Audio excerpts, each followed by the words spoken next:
Disclaimer. DR The Audio Project is a non-profit fan-made series that is inspired by the Danganronpa series by Spike Chunsoft. We do not claim ownership over the Danganronpa series or the music in our episodes, with the exception of our opening and closing themes. Please support the official releases. Thank you for listening to the show. Previously on DR The Audio Project. So, you want to know why we're all trapped here? Well, I know why. I can tell you. Yeah, that guy's insane. I keep running into him and he gives me the heebie-jeebies.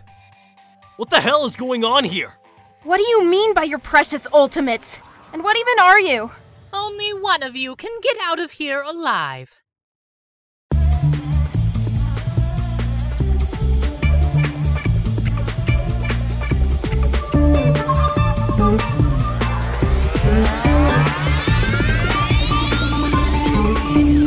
Raven Nevermore, death is knocking on my door. I am trying to relax, hoping all of this may pass. Everything that seems to be something now escaping me. I am trapped inside this room, praying to escape my doom. This fairy tale I wanted to live is now nothing but a reverie. Blood fills these halls, ghosts fill my thoughts. I pound myself against the wall. The Raven Nevermore, death is creeping ever forward. I am trying to relax, hoping all of this won't pass. Everything that seems to be something now escaping me. I am trapped inside this room, praying to escape my doom.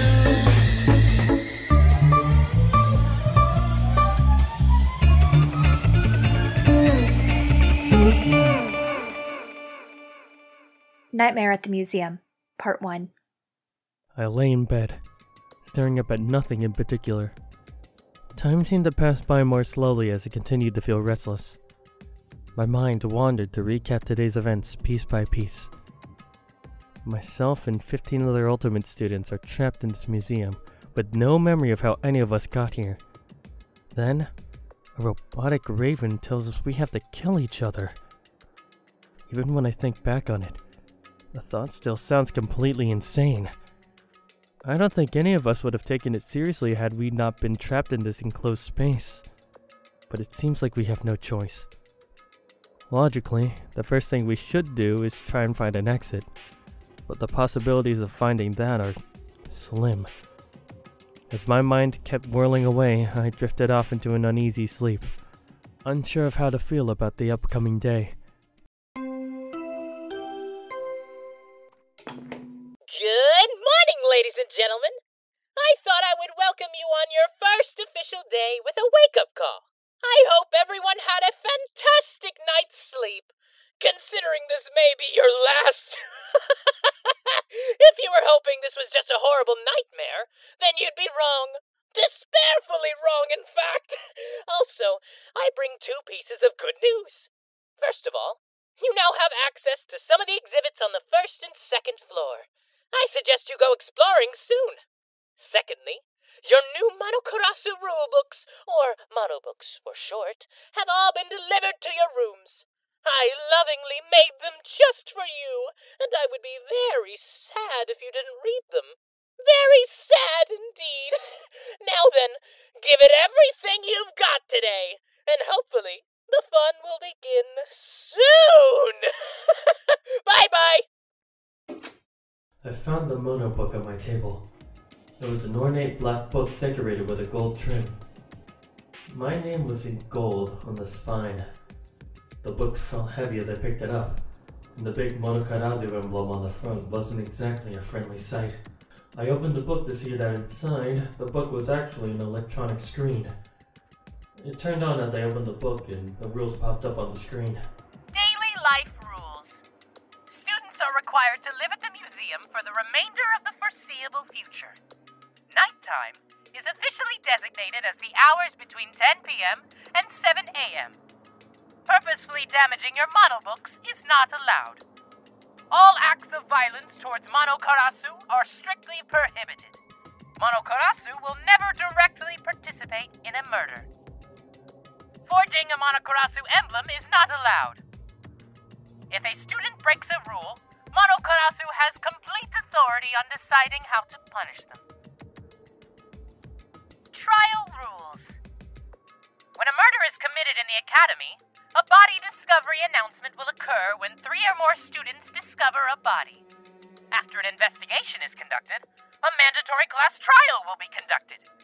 If the killer is correctly identified during the class trial, only the killer will be punished for their crime. If the killer cannot be identified, or if an incorrect student is identified, all students except the killer will be punished, and the killer will be allowed to re-enter the outside world. If innocent students continue to survive class trials, the killing game will continue until only 2 students remain.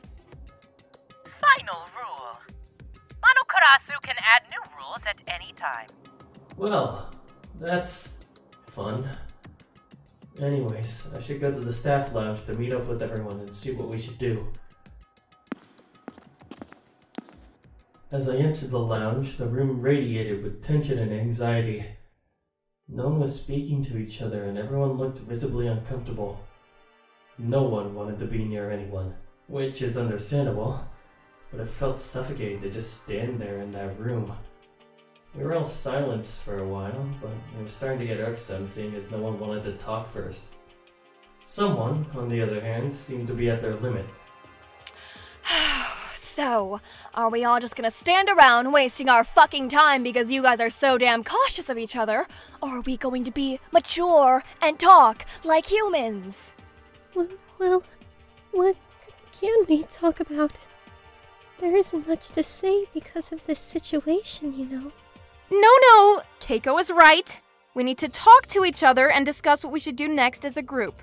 Okay, so let's fucking talk then. What should we do next?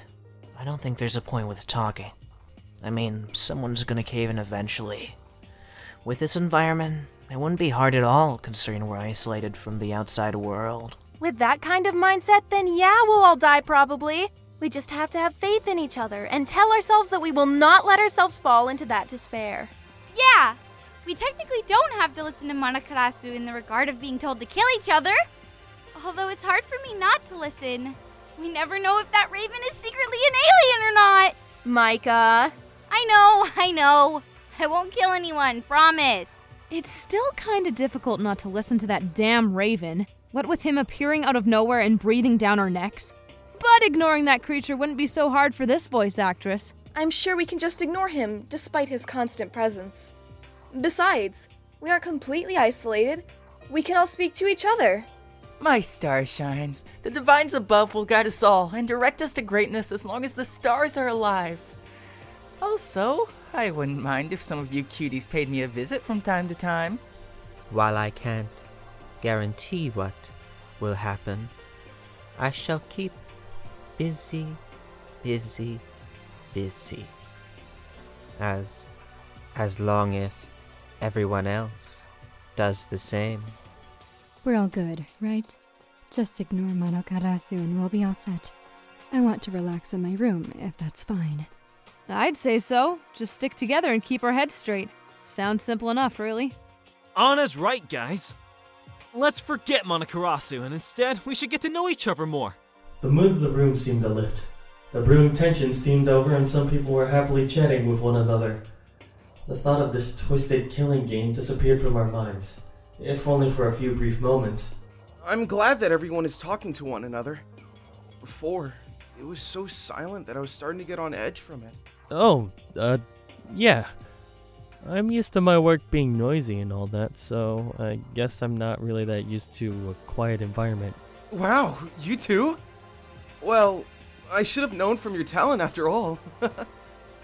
Say, Takuya, what are your thoughts about the whole ordeal? Well, it's kinda messed up to just ask us to kill each other.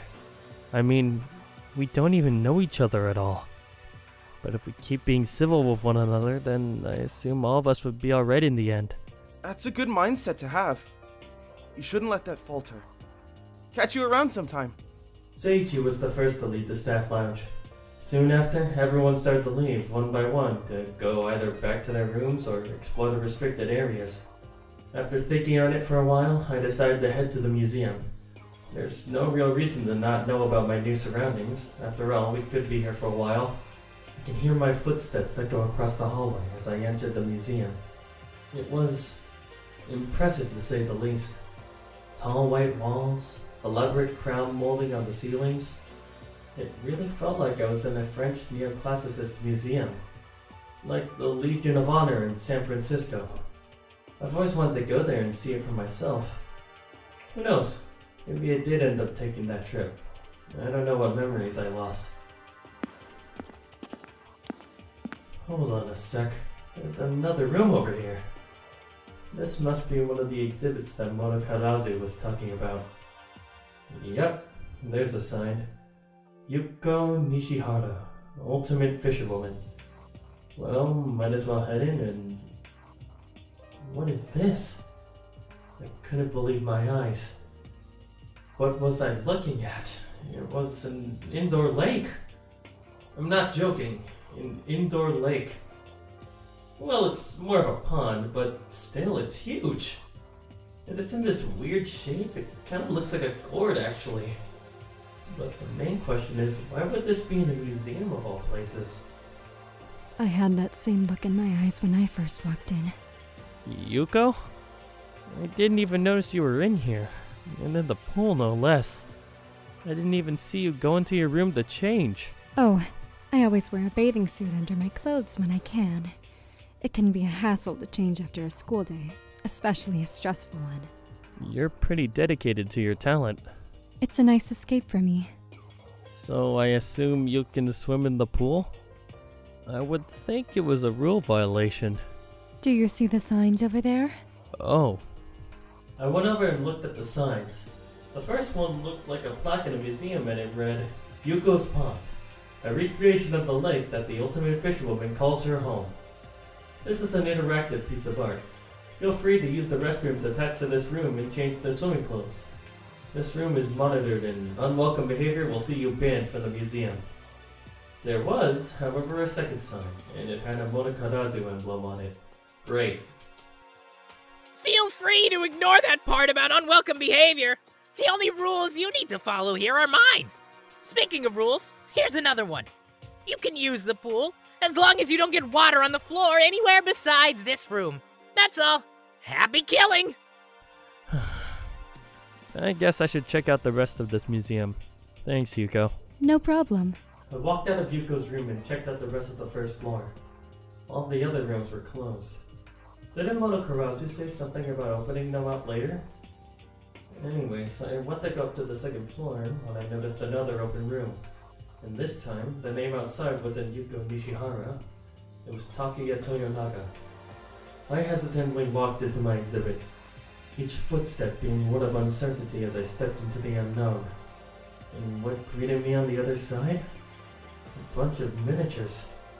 Extremely detailed miniatures of the buildings I've worked on over the years. I walked up to the one directly in front of me, and immediately I could see the craftsmanship in this recreation. Someone clearly took their time in making every corner and every window absolutely perfect. It creeped me out, to be honest. Who made this in the first place, and why do they care so much about me? I wasn't in the mood to think about the answers to those questions, so I decided to leave instead. I walked up the stairs to the second floor. 2 exhibits on the left were closed, so I walked up to the first open exhibit on the right, which happened to be Sousuke's. It was set up like a small performance hall with a drum on the stage and everything. I couldn't help but to notice there was another person in the exhibit, though it wasn't Sousuke. Hello, Takuya. Having a marvelous day so far? Oh, hey Eizō. I wouldn't exactly say it's been marvelous, but it's been decent, I guess.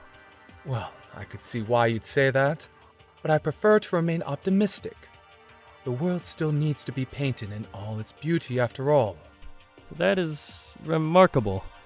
And in all honesty, I want to go back to building many different structures like skyscrapers and new business offices. Yes. Those big buildings that stand in the way of natural beauty, and those of companies who try to ruin the world to rid of tradition. You truly have no taste, and yet you still call yourself an architect. Expressionism truly has warped the way of life. What do you mean by that? Expressionism helps build a person's character and develops them into the world, to show off what they're good at, which is why all of us are exceptional at what we do. Precisely. Traditions are being wiped in the favor of expression. People are straying from their original roots and bringing the world with them. Traditionalism shows the true beauty of the world, of how the world should be depicted. I was wondering, Takuya, have you been to any museums before? I've been to a few. The paintings there are so lifelike, and the sculptures seem like people but turned to stone. Did you see any paintings that would be considered worthy of the world? If you're asking about any artworks considered to be traditional, then yeah, some of the paintings were. Though because I've seen it so many times before, I thought the styling was bland. I could compare it to an all-white office, basically. How dare you compare an art style so sacred to something so menial? The audacity you have to say such a thing is appalling. Listen, it's not wrong to have an opinion on something, but how come you keep calling it distasteful? It's not so terrible to express yourself. A natural response from someone not in tune with pure art. Expressionist art is created when an artist is unsure of themselves, brimming with anxiousness, and then they create out of a whim. A person such as myself holds a large distaste for this style, because it's not how the world should be reflected upon. Earth holds such beauty that every artist should capture, and people should reflect on captured art. Only then will the world become its perfect form. That surely is a big ambition, Eizō. To be honest, I'm not so sure that could even be possible. I think otherwise, Takuya. I think that eventually I can change the way the art world thinks, one brushstroke at a time. Soon, people will see the true beauty of traditional art once again. After all, my talent is the ultimate painter, is it not? Well, I don't think that I could convince you otherwise, so I'll just leave it, I guess. But how come you're here? I didn't take you for a music person. I'm not a musical person. The thought of me listening to modern music makes me nauseous. As to what I'm doing here, I was looking for Sousuke to pose for me to sketch him, but he isn't here, so my efforts were wasted. I'm sure that he's around, you just gotta go look for him, that's all. At least in that, Takuya, you are right. I shall go look for him right away. Eizō is a strange person. Very stubborn in what he believes in and won't change for anyone despite what's being said. He's definitely an interesting character, despite the situation. He still has big ambitions for the world. Well, there was only one room left to check. Seeing as all the floors above here are closed off, I went inside and was met with the sight of a movie theater. Well, there wasn't a movie playing at the moment. I was scanning the room, wondering who this exhibit could belong to, until I noticed Anna lounging in one of the seats. She was the only one of us to have been in any movies, so it would make sense that this is her exhibit. Plus, she's the type to hang out around her own exhibit. Anna? Takuya? Oh, thank God. Finally, my day won't be so boring after all. Nice to see you as well, Anna. I'm just glad that it's you and not Arisato again. I do like the guy, don't get me wrong. And I don't mind a little flirting. I do enjoy it, actually. But there has to be a limit to just how often one man can flirt. Well, yeah, if he does that to you so much, then surely you can draw some boundaries. Yeah, I will. But I also think he can do better with his pickup lines. But the way he mentions the divine beings, his stories make the guy seem very compassionate. I'm sure there's a logical reason to it. There might be, yeah. I wouldn't be surprised for the reason he's flirting with me. I'm practically everywhere in the world, from magazines, video games, commercials, and so much more. I see. I guess you've been busy around here in the world, though it shouldn't really be a surprise to me. Most people aren't surprised, so don't worry. It's hard being at the level I'm at for some voice actors. I'm always running lines and having to run around to meet companies with my managers, so I end up running my mouth a lot. Not on purpose, though. I tend to do the same when explaining the structures of buildings and how they're made when asked about it. Not to the same level as you, though. It's something that's hard to shake as you get older. I'm glad you understand where I'm coming from. I didn't have many people to talk to when I was younger because of how busy I was. After I started voice acting, my parents rushed around auditioning me for roles in hopes to further my career. I was practically homeschooled by my mom in between each recording. That resulted in not having many friends during my childhood. But it didn't bother me at all. I was perfectly happy in what I was doing. Then as my career began to rise, the amount of money I pulled in would increase too, and I made a lot of money. I covered basically everything my parents needed, as well as my trips across the world for my career. I couldn't even begin to imagine what kind of stress you must have been put under, especially at a young age. At the beginning, it was hard because I was really hyperactive as a kid and I wouldn't sit still for long. My parents basically handled all the stress, and I didn't have to do many retakes at all. Maybe around 2 at most. So in retrospect, it wasn't that difficult. That's pretty impressive. I remember when my passion for building models of skyscrapers, houses, or anything really started. I could do it all the time because my parents couldn't afford the supplies. As I got older, I began building basic structures for people in exchange for a small amount of money. It was nice giving back to my parents. Yeah, that felt incredible for me. Giving back to my parents for all they did for me was one of my greatest achievements. Besides obtaining global success, of course. Well, Takuya, it's been fun talking, but I think I'm gonna go get some water. All this talking has made me parched. Alright then. Goodbye, Anna. See you around. She definitely seems like a good person, even though she's a bit narcissistic. It's not entirely her fault, though. I decided to exit to a museum and get some rest.